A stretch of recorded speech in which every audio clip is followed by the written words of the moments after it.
Assalamualaikum warahmatullahi wabarakatuh. Perkenalkan, nama saya Devi Permatasari dari semester 4A. Di sini saya akan menjelaskan lembar monitoring analisis sulfat yang terdiri dari 11. Nomor 1, mahasiswa mampu menjelaskan tentang sulfat. Nah, sulfat ini merupakan sejenis anion poliatom dengan rumus SO4 2-. Satuan massa atom ini terdiri dari atom sulfur yang dikelilingi oleh 4 atom oksigen dalam susunan tetrahedron.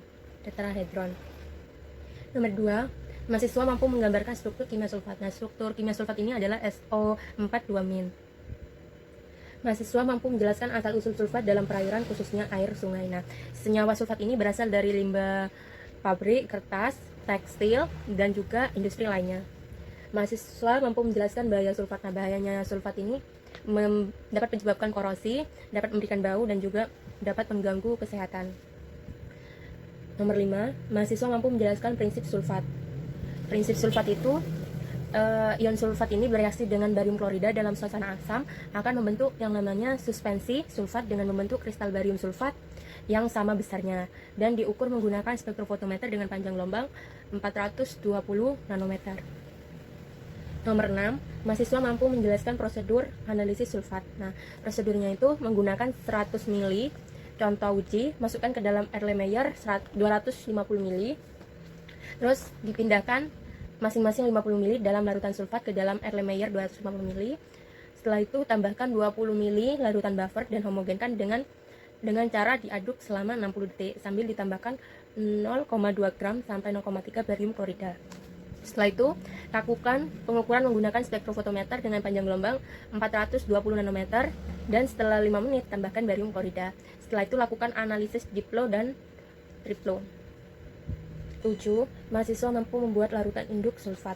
Cara membuat larutan induk sulfat ini, keringkan dulu serbuk Na2SO4 anhidrat dalam oven dalam suhu 150 derajat Celcius selama 24 jam.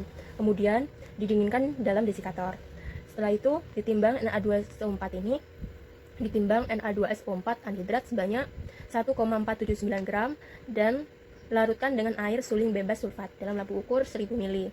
Setelah itu tepatkan sampai tanda batas, lalu homogenkan. Nomor 8, mahasiswa mampu membuat larutan seri standar sulfat. Cara membuat larutan seri standar sulfat ini, pipet dulu 10 ml, pipet dulu 10 ml, 30 ml larutan baku sulfat 100 ml per liter.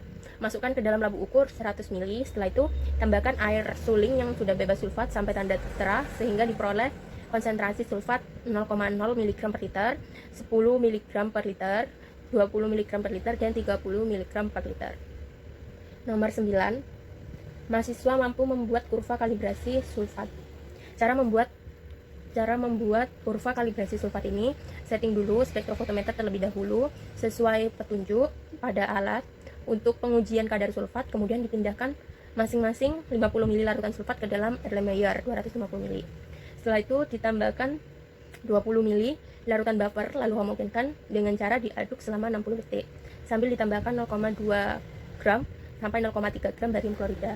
Setelah itu, lakukan pengukuran menggunakan spektrofotometer dengan panjang gelombang 420 nanometer. Setelah 5 menit ditambahkan barium klorida. Setelah itu, lalu buat kurva kalibrasi untuk mendapatkan persamaan garis regresi. Nomor 10, mahasiswa mampu melakukan perhitungan kadar atau konsentrasi sulfat pada air. Nah, perhitungan kadar sulfat ini menggunakan rumus. Nomor 11, mahasiswa mampu menjelaskan tentang batas maksimum kadar sulfat dalam sampel air.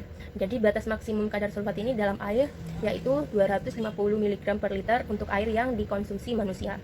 Jadi, sekian penjelasan dari saya tentang monitoring analisis sulfat. Mohon maaf jika ada salah kata. Wassalamualaikum warahmatullahi wabarakatuh.